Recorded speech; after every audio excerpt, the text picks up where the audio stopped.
छत्तीसगढ़ के कोरोना के आंकड़ों से आपको अपडेट कर दे। छत्तीसगढ़ में बीते 24 घंटे में 15,563 कोरोना मरीजों की पुष्टि की गई है। तो बीते 24 घंटे में 15,000 के पार एक बार फिर से छत्तीसगढ़ का आंकड़ा पहुंचा है। वहीं अगर मरीजों की मौत की संख्या की बात करें तो एक बार फिर से रिकॉर्ड मौत दर्ज की गई है। प्रदेश में 279 मरीजों की मौत हुई है। वहीं अब तक प्रदेश में 6,97,902 मरीज सामने आ चुके हैं।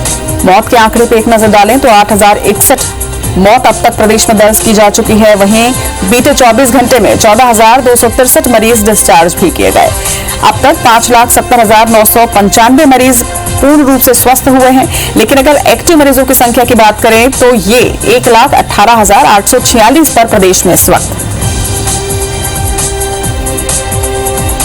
तो छत्तीसगढ़ के कोरोना के आंकड़ों पर एक नजर आप डालिए। बीते 24 घंटे में 279 मरीजों की मौत हुई है, जो अपने आप में एक बेहद बड़ा आंकड़ा है और निश्चित तौर पर यही स्वास्थ्य विभाग की भी चिंता का विषय है। उनका भी यही कहना है कि आंकड़े बढ़ रहे हैं, वो उतनी ज्यादा चिंता का विषय नहीं है जितना ये कि मौत के आंकड़े लगातार प्रदेश में तेजी से बढ़ रहे हैं और इस पर सबसे पहले कंट्रोल स्वास्थ्य विभाग को करना है। लेकिन निश्चित तौर पर ये लगातार बढ़ते आंकड़ों ने चिंता बढ़ाई है। लेकिन इसके साथ ही स्वस्थ होने वालों का जो आंकड़ा है वो लगातार प्रदेश में एक बैलेंस बनाया हुआ है कहीं ना कहीं, जिसकी वजह से एक्टिव केसेस अगर आप देखें तो एक्टिव केसेस पिछले 2-3 दिनों से लगातार घट रहे हैं। तो ये एक राहत की खबर जरूर है। प्रदेश में लॉकडाउन जारी है 5 मई तक के लिए। राजधानी रायपुर के साथ ही कई जिलों में लॉकडाउन को आगे बढ़ा दिया गया है और निश्चित तौर पर इस लॉकडाउन की वजह से कहीं ना कहीं ठीक होने वालों का आंकड़ा भी बढ़ रहा है और इसके साथ ही आंकड़े जो बहुत तेजी से आगे बढ़ रहे थे उनमें एक छोटी हालांकि लेकिन गिरावट जरूर देखी गई है।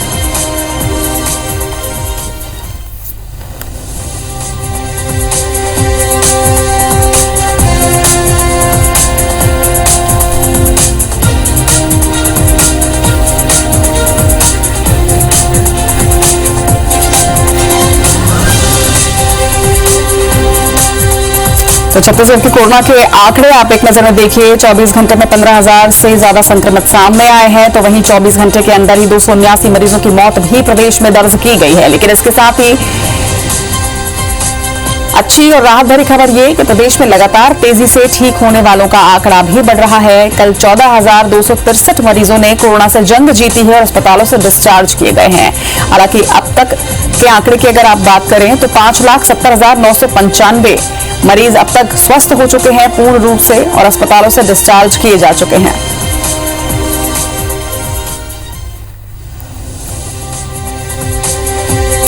और IBC 24 भी लगातार दर्शकों से ये अपील करता है कि लॉकडाउन आपकी सुरक्षा के लिए लगाए गए हैं। आप लॉकडाउन का कड़ाई से पालन करें, बाहर ना निकलें और अगर अति आवश्यक काम आपको है और आप बाहर निकल रहे हैं तो आप कोरोना गाइडलाइन का आवश्यक तौर पर पालन करें। आप मास्क लगाएं, कोशिश करें कि आप ट्रिपल लेयर या डबल लेयर मास्क का ही उपयोग करें। इसके साथ ही फिजिकल डिस्टेंसिंग बहुत ज्यादा जरूरी है, उसका आप आवश्यक तौर पर ख्याल रखें। और अगर आपकी उम्र एलिजिबल है वैक्सीनेशन के लिए तो आप वैक्सीनेशन जरूर करवाएं।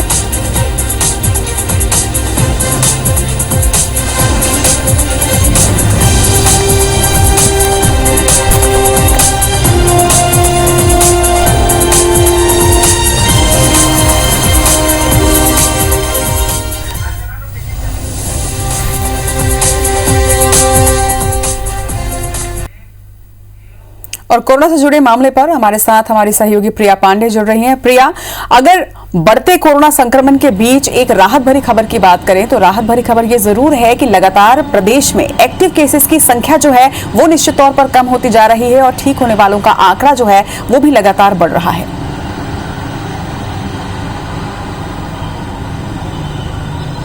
बिल्कुल, ये एक राहत की बात ज़रूर है कि लगातार रिकवरी रेट जो है प्रदेश का वो बढ़ रहा है, क्योंकि हमने देखा कि बीते 24 घंटे में लगभग 15,500 लोग जो हैं वो संक्रमित पाए गए। तो वहीं लगभग 14,500 लोग जो हैं वो स्वस्थ होकर अपने घर भी लौटे हैं। तो ये एक राहत की बात है कि अब लगभग जितने लोग संक्रमित आ रहे हैं उसके आसपास ही लोग स्वस्थ होकर अपने घर लौट रहे हैं। लेकिन इस वक्त चिंता की जो बात है वो बढ़ रहा मोर्टेलिटी रेट है। कल 270 70 से अधिक लोगों ने अपनी जान कोरोना संक्रमण के कारण गंवाई है और ये अब तक का मरने वालों का सबसे बड़ा आंकड़ा बन जाता है, क्योंकि लगातार जो आंकड़े सामने आ रहे हैं वो 200 या उसके आसपास के आंकड़े थे, लेकिन अब जो आंकड़ा सामने आ रहा है वो 300 छूने को है।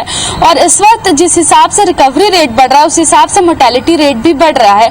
इस वक्त सरकार को कहीं ना कहीं एक बार फिर से मोर्टेलिटी रेट किस तरीके से कम किया जा सकता है, इस पर बात करनी चाहिए। पहले भी सरकार ने डेथ ऑडिट रिपोर्ट कमेटी बनाई थी जिसमें ये कॉजेज जानने की कोशिश की गई थी कि आखिर ज्यादा से ज्यादा लोगों की मौत क्यों हो रही है। पहले ये सामने आया था कि जो ज्यादा लोगों की मौत हो रही है उनको कोविड के अलावा कोई न कोई अन्य गंभीर बीमारी है या वो बहुत उम्र दराज लोग हैं, लेकिन अब जो स्थिति है रोजाना जो मेडिकल पेन आ रहा है उसमें सिर्फ कोविड से मरने वालों की संख्या ज्यादा है और उन्हें अन्य कोई बीमारी नहीं है। इसमें हर आयु वर्ग के लोग शामिल है, युवा हैं, अधेड़ उम्र के लोग हैं और बुजुर्ग भी शामिल है। तो ये जिस हिसाब से रिकवरी रेट राहत देती है उसी हिसाब से हम ये देखेंगे कि लगातार जो मोर्टेलिटी रेट बढ़ रहा है वो चिंता की बात है। हालांकि राजधानी रायपुर के लिए और ज्यादा राहत की बात है कि जहां 4000 तक रोजाना मामले सामने आ रहे थे, अब ये संख्या जो है लगातार घटती जा रही है। संख्या जो है 1500 के आसपास सिमटती नजर आ रही है। तो राजधानी रायपुर में जो लॉकडाउन लगा हुआ है इतने दिनों से उसका भी एक असर कहीं ना कहीं देखने को मिल रहा है, क्योंकि राजधानी रायपुर सबसे ज्यादा संक्रमित जो जिले हैं उसमें से एक था। सबसे ज्यादा संक्रमण के मामले जो है वो राजधानी रायपुर से ही आ रहे थे। यही हाल दुर्ग का भी है। दुर्ग में भी एक बार थोड़े केसेस अब कम होते नजर आ रहे हैं, लेकिन अब इस वक्त जो अन्य जिले हैं खासकर जो ग्रामीण क्षेत्र हैं वहां पर भी जो है वो संक्रमण फैल रहा है। बस्तर की बात करें, बस्तर के 7 जिले हैं जो सबसे आखिरी में लॉकडाउन हुए, यानी कि वहां पर संक्रमण के केसेस कम थे, लेकिन अब वहां भी केसेस नजर आ रहे हैं। तो ये थोड़ी सी चिंता की बात है, लेकिन हाँ, रिकवरी रेट जो सुधर रही है वो राहत जरूर दे रही है निश्चित तौर पर। और यही संयम और सावधानी जो है जनता को बरतनी है और निश्चित तौर पर फिर हम इस कोरोना की जंग पर विजय पाएंगे। तमाम बातचीत के लिए आपका बहुत बहुत शुक्रिया प्रिया।